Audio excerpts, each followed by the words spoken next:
Oh, that's a bonny name. Any link with Scotland? My granddad was a jock. Yeah, he must have been. Yeah, and he you've was. got the Scottish colouring as well, haven't you? The hair's dyed. Oh, but you have. It suits you. Right. So what do we need to fix? I have troubles with my spine. All right. Okay. Before I had my baby, I had what was sciatica, and then I ended up with an MRI, and they said that I've got degenerative spine disease. Oh, let that go. And We don't want that label, do we? That's a horrible label. With Tarlophysis and 2 protrusions and a desiccated disc. So And a partridge in in a a pear pear tree. tree. Yeah. So, but I do carry a lot of, I guess, tension or whatever in my back and my neck, because I always put it down to my job because I'm a hairdresser. Right. Okay. And you love your job? I love my job. Right. And did you cut anybody's ladies' hair here tonight? I've got a lot of ladies hair.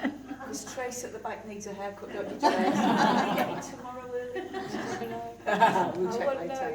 We'll check later. Cool. Right. Okay. So we're going to need to get you stood up for this. All right. Right. Now, whenever we get, so if you stand here, Bonnie, like that. Right. Now, whenever we get somebody, that way, yeah. Whenever we get anything like a scan or an X-ray, it's a snapshot at a point in time. You are a living, breathing organism. 10 minutes later, that whole scenario could be different. Yeah? And so there might be something that at a point in time was solid, but then isn't later. And there's a guy called Bruce Lipton, who is a cell biologist. And Bruce, if you're watching this, I'm a big fan. We need to meet. He was a lecturer at Harvard Medical School. So he was really top of his game. He walked out one day, threw his arms up to the faculty and says, I can't do this anymore, I can't teach this is all rubbish. And he's done his own science. And one of the experiments he will talk about in his lectures is how if you put stem cells are fetal cells that have come from a fetus in the womb. In the womb, they're fetal cells, but as they come out of the body, they're then called stem cells. And a stem cell can become any other cell. So you can put stem cells in one petri dish and they will grow muscle. In another petri dish and they will grow bone. In another petri dish and they will grow fat. Exact same cells. All that's different is the environment that the cells are in, the solution that's in the petri dish.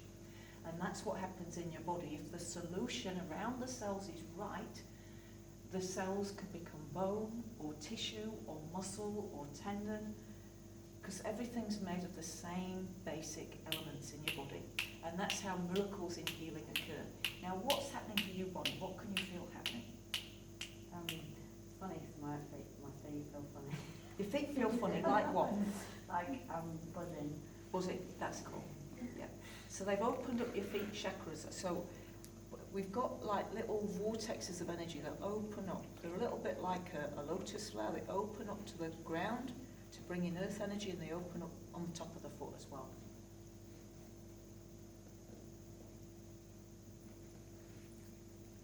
Okay, now, wouldn't it be lovely in your life, Bonnie, not to have any indecision? Bonnie suffered with indecision. Does that sound right? Yes, it does. Indecision. Okay. Why do we suffer with indecision? It's a hell of a lot like procrastination, if you're a procrastinator. Usually what it is, you want things just so, and you're scared that it won't turn out exactly right, and so therefore you don't start. I know a lot of artists that are procrastinators and writers, they procrastinate, and they're wasting years of their life. Just start, okay? Your indecision is more that you know that to make a good decision, you've got to check it's right on all levels. So you check it, you're actually spending too long making a decision, rather than just going with your first gut feel. So I'm going to recommend a book to you called Blink. All right, it's a really good book, and it's all about how in a split second we decide if we like a person, and then we might spend the next hour or two, or the next 15 years interviewing them to justify that initial decision. But tell you what, if your son or your daughter brings somebody home, you know in an instant whether you like them, don't you? Yep. Yeah, and then you quiz them. Yeah, to just check what your gut feel is. So all they want you to do is trust your gut feel more. Yeah. Mm-hmm. Because because the more you learn to trust your gut, the quicker you'll make your decisions and the faster you'll progress, because you are quite ambitious. No, yes, maybe, yes, she is. She is. Yeah. She is. And so give yourself permission for higher ambition. All right, and those words are from a guy called Brendan Burchard. Permission for higher ambition. Permission for higher ambition. You've not come here to play small. You've not come here for a mediocre life. You've come here to actually make your mark. Yeah? Now, just a little question for you. Any injury just here? I know there's a scar, there's a tattoo here, but were you ever injured just here? Not that I recall. Any whiplash? Well, I've had a bit like, no, I don't think so. I don't think so. We're gonna have a little play with that in a minute. Okay. Because one of the things that can happen, not always, but can happen, is people will get tattoos put on points of their body where there's been a impact. It's at a subconscious level, you know. And so my friend Miriam, that does a modality called contact care, will get her just to see what happens when she looks at that point on you, just to see if there's something in there as well.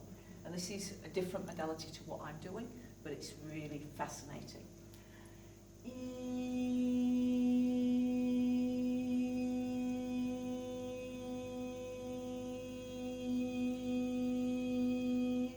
Now, if I say to you, you are being given a voice, what does that mean to you?